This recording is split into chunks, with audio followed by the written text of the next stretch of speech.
Hello, good evening, everyone. So this is Dr. Pooja again on your Unacademy's platform to talk more about another topic on important concepts in science. All right. So just a second. So I'm going to cover all different concepts in science, biology, physics, and chemistry that you can expect them to be there in your final examination. All right, so I have picked a couple of topics. So let's first understand.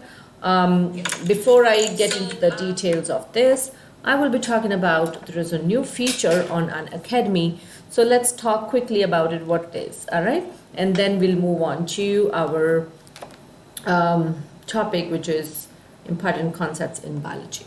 All right, so let's go ahead and let's talk about it quickly. So first of all, if you are looking for Unacademy subscription, so this is the right time.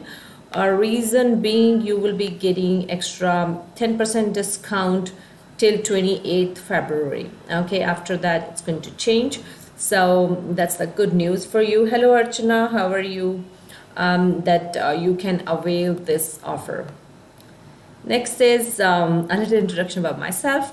So my name is Dr. Pooja and I'm your science educator. I teach you guys physics, chemistry, and biology on Unacademy. I've done PhD in biotechnology. Hello Manju, how are you? And I was a scientist in the United States for, let's say, 8 years. I'm also a fitness influencer. And so at Unacademy, we not only take care of your education, but your overall health and fitness. So I used to take fitness classes, special classes on Unacademy. Here we go. So what's new with Unacademy? So this is something new, Ask a Doubt feature. And many students have used this feature and they have really liked it because it's very easy, because as the exams they are approaching, it's becoming difficult, to know where to go to ask those questions which are piling up in your mind. So we have found out a way for you to solve all those doubts. So what exactly is Ask a Doubt and what can you expect in Ask a Doubt feature? All right. So first of all, you can ask, let's understand like how many doubts you can ask and what would be the mode of answering, we guys answering it for you. So let's first quickly understand that. So you can ask unlimited number of doubts. Okay, it is not like you have fixed number of doubts. You can ask us n number of doubts. You can ask them at any time. There is no specific time. You can get high class video solutions in English as well as Hindi to give you the solutions for your problems, for your doubts, for your issues. And it's not like we have pre-recorded messages for you for the doubts. No, we cover all those doubts. As we receive them, we give you exact matching answers for those queries. Okay, you will be receiving instant and accurate solutions for as many questions as you can have. It's not like there are like limited number of questions that you can ask. You can ask us as many questions as you have. And not only that, you can have assistance with your homework. Okay, let's say you're finding something difficult. Hello Rohit, how are you? So we can help you in solving those homework related queries as well. So next question is how to ask a doubt. How can you ask us a doubt? What is the procedure? What are the different steps involved? Okay, so what you can do is you will have to, first step is click on Ask a Doubt, and it's over here on the app. You just click on it, and after that it will take you to the next window where you have to either take a picture of the doubt from the book or wherever you have written it down. Secondly, you will have to, or the option that you have is you can choose it from the gallery that you have already saved. Okay, so these are the two options that you have. And then what you do, you just select the picture and of the question. Let's say as you did in this, you took a picture, and that's the step 3.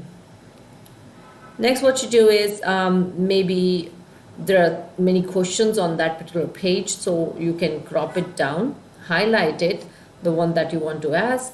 Then you select whether it falls under physics, chemistry, biology, or math, because currently we have this feature for your science and for your math subjects. Okay, so you can choose that and then get ready to receive the answer from our site.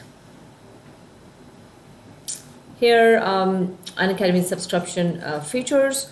Apart from this, so you really don't have to go anywhere. From the comfort of your home, you can learn. You just need a device and internet to get beneficial information from our site. You can get unlimited access to the courses, all the chapters, all the lessons, everything, all the PDFs, study material is all saved for you. Then we have top educators from all over India. You get regular doubt clearing sessions, exhaustive coverage of syllabus will be there definitely. We have mentorship and guidance for you if you need it, practice test sessions, live test series, and batch courses. Of course, that's a part of subscription. All right, so every Monday we have new batches for you. So if you want to avail that, you have to sign up and you can start your classes from Monday. There the pricing, how we break it up. So you have 2 options. One is plus, one is iconic. So I will tell you the difference. What are the difference between these two? So you can get 1 month up to 4 years, or hello data T. Again, for 10th, 11th, and 12th also you can have for 1 month and 36 months. So that's what we have for you. And here is what is iconic subscription, what you get in this. Apart from whatever all the features for normal subscription that I've just mentioned, you will extra in iconic that you get is personal mentor that will be there to guide you, educate you on all the points, all the concerns. Live doubt solving sessions will be there with your mentor. Weekly report generation will be there so that you can track your performance in all the tests and quizzes. Then parents interaction is also possible if your parents are interested to talk to the educator, so that's also there. Hello Arjun Sri Kumar, how are you? Study planners you get so that you can again track your performance, you can plan your month ahead, and this I have already mentioned, like you get all these. Okay, so these are the different options for iconic subscription for 9th to 12th or 10th to 12th.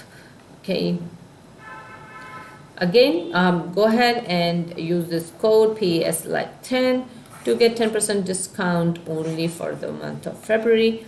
After that it's going to change. Upcoming events like combat we have for 10th class every morning 11 a.m. I'm sorry, every Sunday it's 11. I will Archana, so this is like part of the session. Then you guys get revise-a-thon as well. Okay, so go ahead and use my code to participate in all this. Okay, hello Chokopai.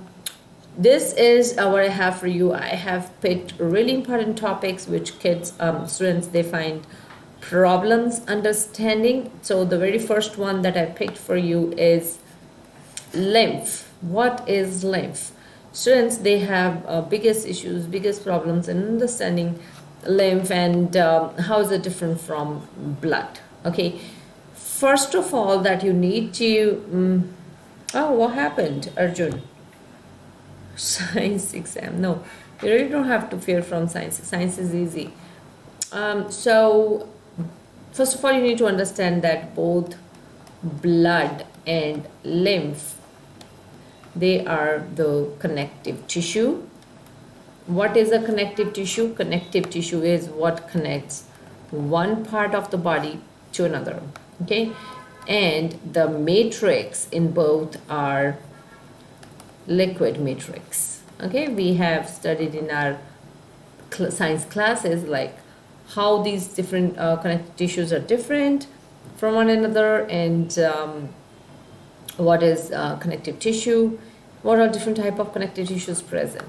So these are those similarities between blood and lymph. Now, what is the difference? Let me go to the next slide to draw a picture, and then I'll come back to this slide to discuss about the differences between lymph and blood. Okay, so as we know, what happens is when we have, let's say these are body's cells, whatever is happening needs to reach out to our body's cell. Like if we are eating something, if we are drinking something, and let's say if we have carbon dioxide, oxygen exchange, everything. And the one, what I'm drawing here is the capillaries, and the capillaries, they are single celled,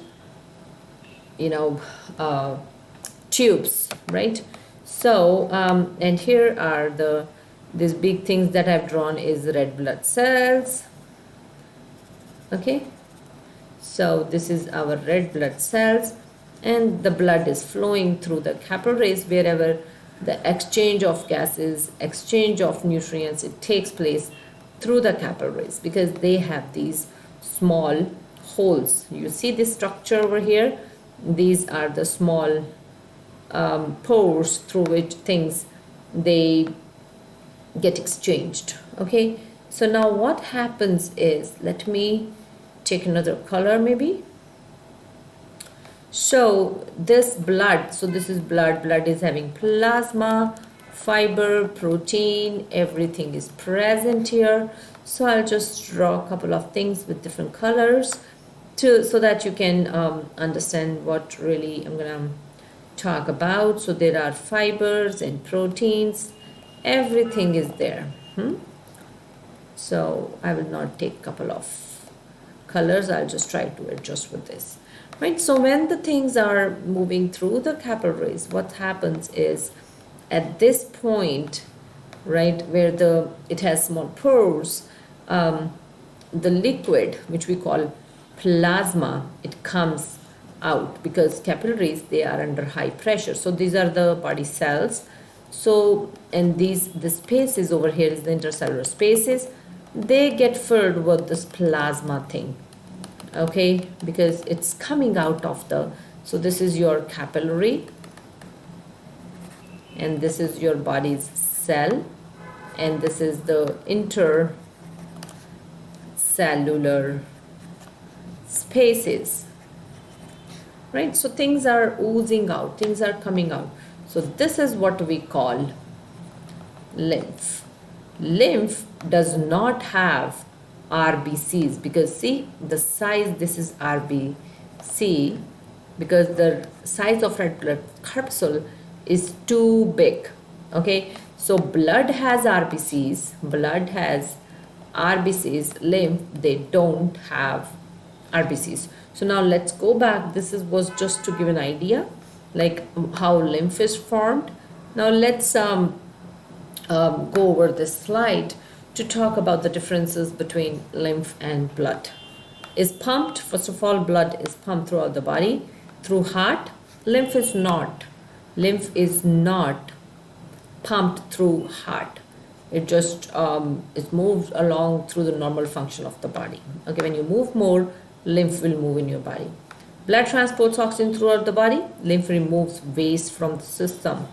Blood flows through the body in a circular motion. Lymph in a single direction. There is no circular motion for lymph. It contains RBCs, WBCs, and platelets. Is a light yellow and clear liquid, mostly made up of plasma. We can see blood with the naked eye. Lymph cannot be seen with the naked eye. The kidney purify the blood. Lymph is purified in the nodes itself. So when we have this lymph, it gets collected from these areas, and you will see in your books there are green colored channels are made. So those are like lymph vessels, and that is what carry blood, lymph, back to the veins, where it gets mixed with blood again. Okay, so that is the major points of differences between lymph and blood. Now, what is the point number 2, which is super important? What is double circulation of blood? Many of you are always confused, but on this question, what is the double circulation of blood? So first of all, I'll just draw a picture on the next page, and then I'll try to explain it. Okay, so the picture is going to be super simple, and it's going to be of heart. We have 4 chambers. So this is right atrium, right ventricle, left atrium, left ventricle. Okay, so atriums are receiving blood. This is deoxygenated blood. I will draw whatever is deoxygenated just to differentiate. I'll draw it with blue color. So this blood is coming here. It's blue in color because it's deoxygenated. Moves on to right ventricle, and from here it moves on to, here are your, let's say, lungs, where it gets purified. Right, so this blue thing is to lungs, and lungs, then the blood gets oxygenated, and we get red blood, which is like oxygenated blood, back to left atrium. From here the blood moves to left ventricle. Let me draw it red so that there is no confusion. Okay, left ventricle, and from here blood goes to the body, lower body and upper body, and from here blood will get, this is from upper body, maybe superior vena cava, and this is inferior vena cava. So again, this blood is blue in color because it is after the body uses it, it becomes blue in color. Okay, similarly from here. So this is a very rough diagram that I've drawn for you. So why is it called double circulation?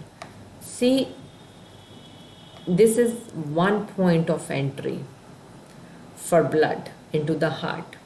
From hello creator Hardik, from upper part of the body, from lower part of the body, this is the first point of entry for the blood. Then blood leaves the heart, it reaches the lungs, where it gets oxygenated, and then oxygenated blood, from there it gets into your heart again. See, it coming into the heart again. So this is second point of entry. So as blood is entering heart twice, okay, this is called, yes, absolutely, Archana Yadav. So because blood is entering twice, once over here and once over here, once from the body, which is deoxygenated, and once from the lungs, which is oxygenated. This is what we call double circulation, as blood is entering the heart twice. Okay, science exam, I do my, oh wow, that's good, Tata team. You will definitely receive maximum marks. So how do we define double circulation? So now let's talk about it quickly. in which blood enters the heart twice is called double circulation. It helps in keeping the oxygenated and deoxygenated blood separate. So that is the reason. The right atrium that I have showed you, this is the right atrium. Or I could have drawn it with blue. I'm sorry. Let me draw it with blue, so that you guys can understand it better. Right? So this is your right atrium. Okay. So the right atrium receives blood from the vena cava. So this is, this is vena cava bringing blood to the heart. Blood is sent to the lungs where it is oxygenated. Here the blood is getting oxygenated, and after it's getting oxygenated, this blood comes back to the heart. Right? So this is like all the red portion. Okay. So then left atrium, it's pumped to the left ventricle, then travels through ascending aorta where it leaves the heart and delivers oxygen to different parts of the body, and then it comes back. Okay.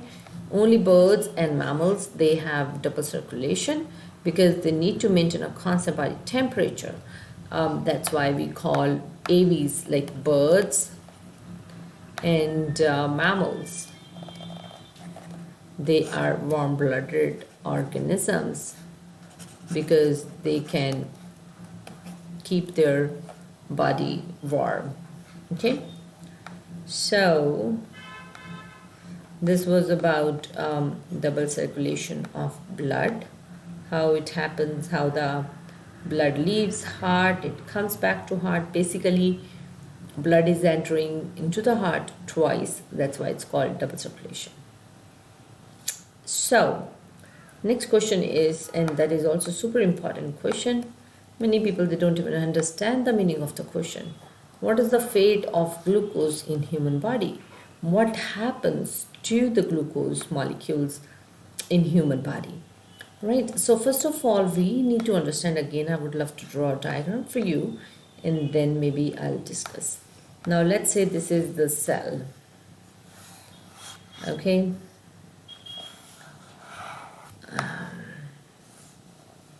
I'm sorry.